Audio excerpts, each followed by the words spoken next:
Joint family. रोशनी, अब तेरी शादी की उम्र हो चुकी है। सब तेरे लिए लड़का देख रहे हैं और तू है कि 8-9 बजे बिस्तर से उठ रही है। मम्मी, क्या आप भी सुबह सुबह ज्ञान दे रही हो? सोने तो दो कम से कम। क्या करें, अब तेरी हरकतें ही ऐसी हैं। चल अब बिस्तर छोड़ और मेरे साथ खाना बनाना सीख। ना, मैं नहीं बना रही खाना वाना। आप प्लीज जाइए ना यहाँ से। रोशनी की बातों से निराश होकर निशा वहाँ से चली जाती है। निशा, तुम रोशनी को घर का कामकाज क्यों नहीं सिखाती? अगर यही हाल रहा फिर तो 2 दिन में उसके ससुराल वाले उसे यहाँ छोड़कर चल देंगे।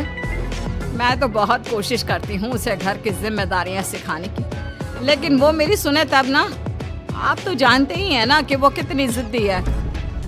हमें निशा के लिए एक ऐसा लड़का ढूंढना होगा जिसका भरा पूरा परिवार हो। सास ससुर से लेकर जेठ जिठानी देवर ननद सब हो। यहाँ ना सही, लेकिन शादी के बाद उसे वहाँ अपनी जिम्मेदारियों का एहसास जरूर होगा। कुछ दिनों के बाद रोशनी का परिवार उसके लिए लड़का देखना शुरू कर देता है और एक दिन चिराग नाम का लड़का रोशनी को देखने अपने परिवार के साथ उसके घर पहुंच जाता है। देखिए भाई साहब, मैं पहले ही आपको बता देती हूँ, हमारा परिवार बहुत बड़ा है, इसलिए अगर आपकी लड़की हमारे घर की जिम्मेदारियाँ बिना ना नुकुर के उठा सकती है, तभी हम ये रिश्ता पक्का करेंगे। अरे ये भी कोई बोलने वाली बात है बहन जी। हमारी रोशनी आपके पूरे परिवार को बैठे बैठे खिला सकती है। इतनी जिम्मेदार है मेरी बेटी।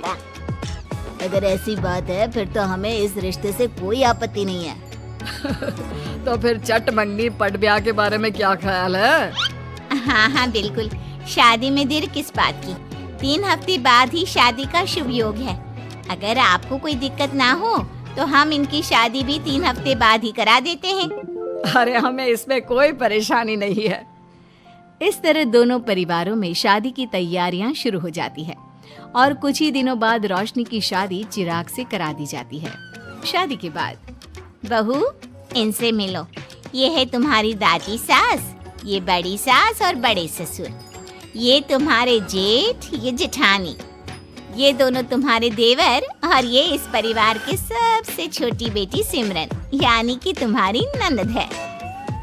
परिवार में इतने सारे लोगों को देखकर रोशनी का सर चकरा जाता है। वो अपना सर पकड़ लेती है और मन ही मन सोचने लगती है, हे भगवान, ये किस जन्म का बदला लिया है आपने मुझसे? मैंने क्या बिगाड़ा था आपका जो आपने मुझे ऐसा परिवार दिया?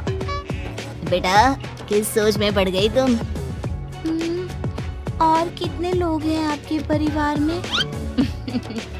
बस हम इतने ही लोग हैं बेटा, ज्यादा लंबा परिवार नहीं है हमारा। अब इससे लंबा और कितना बड़ा परिवार होगा आपका? ये ससुराल कम चिड़ियाघर ज्यादा लग रहा है। कुछ कहा क्या तुमने बेटा? नहीं मम्मी जी, वो मैं बहुत थक गई हूँ, तो क्या अब मैं सोने जा सकती हूँ? हाँ हाँ क्यों नहीं बहू। चिराग, बहू को अंदर कमरे में लेकर जा। जी माँ। चिराग रोशनी को अंदर कमरे में लेकर जाता है। चिराग, मुझे यहाँ नहीं रहना, मुझे अलग रहना है। ये तुम क्या बोल रही हो रोशनी? अभी तो आई हो तुम और अभी अलग होने की बात कर रही हो। परिवार वालों को पता चलेगा तो कितने दुखी होंगे वो लोग। मुझे नहीं मतलब किसी से, और इसे तुम परिवार कहते हो? ये परिवार कम कोई गली मोहल्ला ज्यादा लग रहा है। रोशनी, अभी तुम नई हो इस परिवार में, इसलिए शायद तुम्हें ऐसा लग रहा है। कुछ दिन में आदत हो जाएगी तुम्हें।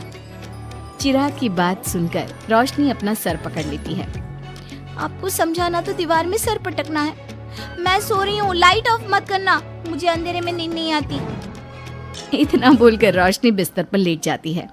रोशनी को देखकर चिराग का मुंह खुला का खुला रह जाता है। वो भी पैर पटकते हुए बिस्तर के दूसरे कोने में अपना मुंह मोड़कर सो जाता है। अगले दिन, देवरानी जी, आप उठ भी जाइए, सुबह के 6 बज चुके हैं। सोने दो ना मम्मी, क्यों परेशान कर रही हो? देवरानी जी, मैं आपकी मम्मी नहीं जेठानी हूँ। सुबह सुबह क्या मजाक है मम्मी? इतना कहकर रोशनी अपनी आंखें मसलते हुए उठती है और अपनी जेठानी को देखकर चौंक जाती है। दीदी आप यहाँ? पिछले 1 घंटे से तुम्हें उठा रही हूँ, लेकिन तुम हो कि अब उठ रही हो।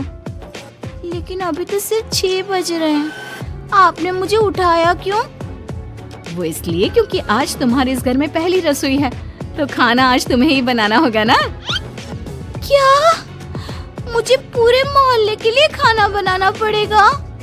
नहीं रोशनी, तुम्हें पूरे मोहल्ले के लिए नहीं, सिर्फ परिवार के लोगों के लिए ही खाना बनाना है। आपका परिवार किसी मोहल्ले से कम है क्या? कुछ कहा क्या तुमने? हाँ नहीं दीदी, आप चलिए, मैं अभी फ्रेश होकर आती हूँ। आरती वहाँ से चली जाती है, जिसकी थोड़ी देर बाद रोशनी भी रसोई में जाकर मजबूरी में सबके लिए खाना बनाने लगती है। पूरे 2 घंटे मेहनत करने के बाद उसका खाना बनकर तैयार होता है। वाह बहू, खाना तो बड़ा स्वाद बना है।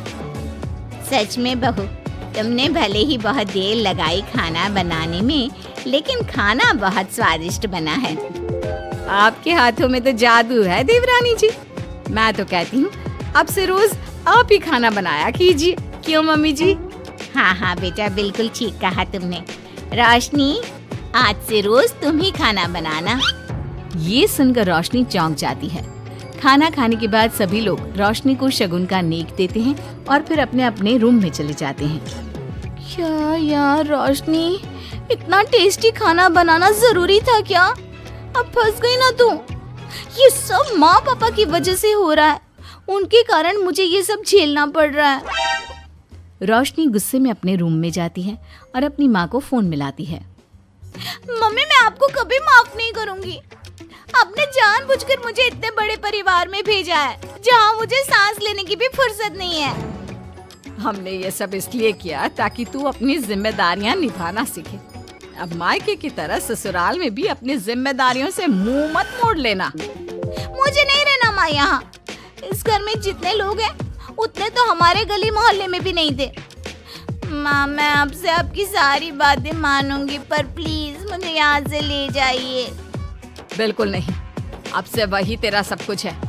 वहाँ से भागने के बजाय अपनी जिम्मेदारियाँ पूरी करना सीख, इससे हमें भी थोड़ी खुशी मिल जाएगी। माँ की बातों से निराश होकर रोशनी फोन काट देती है, जिसके बाद उसकी नजर नेक में मिले पैसों पर पड़ती है और वो फटाफट से बिस्तर पर बैठकर पैसे गिनना शुरू कर देती है। अरे वाह, ये तो पूरे 25,000 रुपए हैं। किसी ने भी 5100 से कम का नेक नहीं दिया। चलो अच्छा है, कुछ तो फायदा हुआ इतने बड़े परिवार में शादी करने का। अब इन सब पैसों से मैं अकेले शॉपिंग करूंगी, बहुत मजा आएगा। शॉपिंग के बारे में सोच सोच कर ही रोशनी अपने बिस्तर पर कूदने लगती है। उसे बिस्तर पर कूदता देख सभी लोग चौंक जाते हैं। भाभी, आप ऐसे क्यों उछल रही हो? छोटी बच्ची हो क्या? अपनी ननद की बात सुनकर रोशनी का मुंह खुला का खुला रह जाता है। थोड़ी देर बाद रोशनी घर में बिना बताए शॉपिंग के लिए निकल जाती है और शगुन में मिले पूरे पैसों को शॉपिंग में उड़ा देती है। शाम में, देवरानी जी कहाँ गई थी आप? जानते हैं सब आपके लिए कितना परेशान हो गए थे। कम से कम आपको बताकर तो जाना चाहिए था ना। सॉरी दीदी, मैं आप लोगों को बताना भूल गई।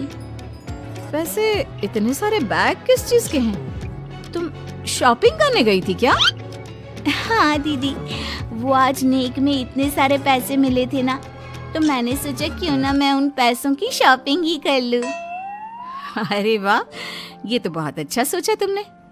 मम्मी, पापा, सिमरन, देवर जी, सब बाहर आइए। देखिए रोशनी हम सब के लिए क्या लाई है।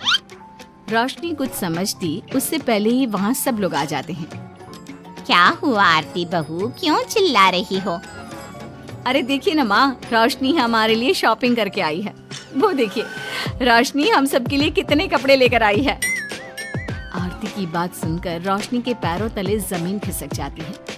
उसके मुंह से एक शब्द तक नहीं निकलता। सच में भाभी, आप कितनी अच्छी हो। बेटा, हम सबके लिए तुझे खरीदारी करने की क्या जरूरत थी? अभी तेरी नई नई शादी हुई है, तुझे अपने लिए लेना चाहिए था ना। एक काम कर, ये सारे कपड़े तू ही रख ले, किसी को कुछ देने की जरूरत नहीं है। चलो कोई तो समझदार है इस घर में। वाह भाभी, कितनी सुंदर ड्रेस है। ये शॉर्ट ड्रेस मुझे पता है आप मेरे लिए ही लाए होंगे, है ना? इसे मैं रख लेती हूँ। माँ, रोशनी इतने प्यार से सबके लिए कपड़े लेकर आई है, हमें मना नहीं करना चाहिए। तू सही बोल रही है बेटा, उसका मन रखने के लिए मैं ले लेती हूँ 1-2 साड़ियाँ।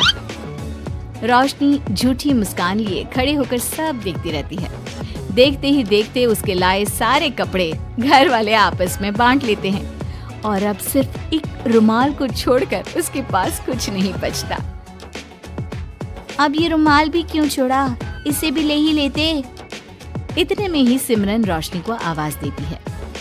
भाभी, वो गलती से रुमाल रह गया है, क्या वो मुझे मिल सकता है? रोशनी वो रुमाल भी सिमरन को दे देती है। इतनी मेहनत से मैंने ये सब कुछ लिया था, लेकिन इन लोगों से मेरी खुशी बर्दाश्त नहीं हुई, कुछ भी नहीं छोड़ा। थोड़ी देर बाद रोशनी का पति भी वहाँ आ जाता है। मैंने सुना है आज तुमने सभी के लिए खरीदारी की है, तुम मेरे लिए कुछ लेकर नहीं आई? बस फिर क्या था, इतना सुनते ही रोशनी का पारा हाई हो जाता है और वो चिराग को घूरने लगती है, जिससे चिराग डर के मारे वहां से खिसक जाता है। हाय रे, फूटी किस्मत मेरी, जो ये जॉइंट फैमिली मेरे मत्थे चढ़ी।